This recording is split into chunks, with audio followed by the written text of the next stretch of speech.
Jean-Pierre Bemba. Oui. Et lorsqu'il était... Et il a été vice-président d'un... Écoutez, lorsqu'il était vice-président... D'un monsieur qui dit qu'il est rwandais. Qu'il est rwandais, ce qui est confus encore aujourd'hui. Lorsqu'il était vice-président, il a ordonné qu'on puisse ouvrir le fait sur les manifestants. À l'époque, nous étions étudiants, et il avait d'ailleurs averti nos parents pour dire, écoutez,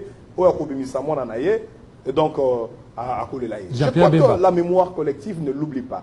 Aujourd'hui, Jean-Marc Aboun l'a dit, et Jean-Marc Aboun met en garde parce que c'est notre pays. Le président Tshisekedi, au-delà de nos contradictions politiques, c'est notre président.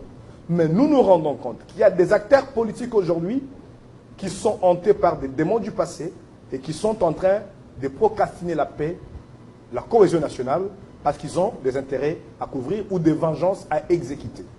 Naturellement, si vous identifiez la posture de M. Bemba, vous comprendrez que c'est parmi ces gens-là qui, peut-être dans un cercle décisionnaire, poussent les choses à aller dans le sens de leur vengeance, préméditée ou nourrie, pendant un temps.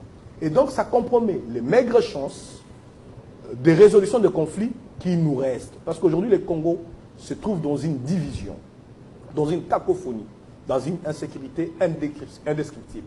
Et donc, je crois que l'appel du président Jean-Marc Aboun à travers son tweet ne s'en vend pas ici contre la rencontre du président Kabila, du président Tshisekedi et Martin Fayulu. Non, c'est une ouverture qu'il convient de saluer.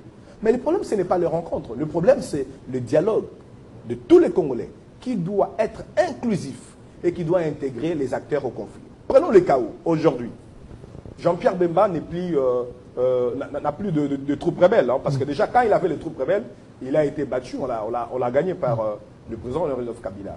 Jean-Pierre Bemba n'a pas d'armée.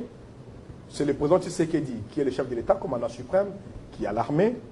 Jean-Pierre Bemba a été ministre de la Défense. Il a essuyé des défaites face à ses belligérants. Face à ses belligérants, il a essuyé des échecs.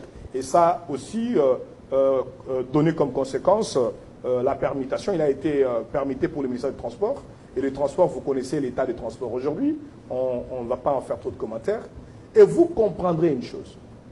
Si le chef de l'État ne suit pas la voie que Jean-Marc Aboun propose aujourd'hui, celle d'un dialogue global et inclusif, et qu'il suivrait la voie de Jean-Pierre Bemba et d'autres acteurs de l'Union sacrée qui sont obscurantistes, négationnistes, conflictuels, qui sont dans une posture de vengeance, d'exclusion et de négation de la médiation, nous allons nous retrouver dans quelques semaines, parce qu'il faut considérer les besoins de positionnement des uns et des autres, avec un gouvernement de camp de la patrie, des hommes avec de gros ventres, avec des costumes cravates, qui vont encore conduire les chefs de l'État dans une autre crise politique interminable, parce que ceux qui sont là-bas ne vont pas laisser. Et ces gens-là, les étudiants l'ont demandé à Jean-Pierre Bemba, ne vont pas envoyer leurs enfants pour aller affronter les belligérants et mettre fin à la guerre.